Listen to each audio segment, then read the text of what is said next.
मैं निवेदन करूंगी, बार बार क्यों टोका जाता है महिलाओं को, उसके पीछे कारण है। आप सोने की भांति हो।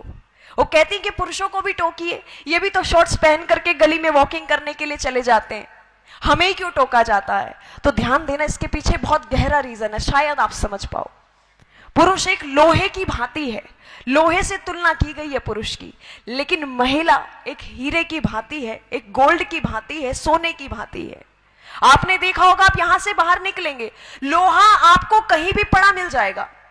जहां कहीं भी आपको पता चले कि लोहे का काम यहां होता है, तो दुकान से बाहर पड़ा हुआ है, कहीं भी रास्ते में पड़ा हुआ मिल जाएगा, उसकी कोई देखरेख के लिए सिक्योरिटी वगैरह नहीं है। लेकिन जब आप कोई ज्वेलरी खरीदने के लिए जाते हो, गोल्ड और डायमंड की, तब भी यही स्थिति होती है क्या?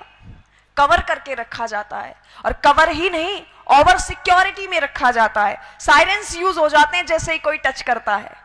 लेकिन यहां स्थिति विपरीत आई, आप सोने की भांति हो। और मुझे समझ नहीं आता कि हमें छोटे ड्रेसेस पहनने में ही क्यों स्वतंत्रता चाहिए?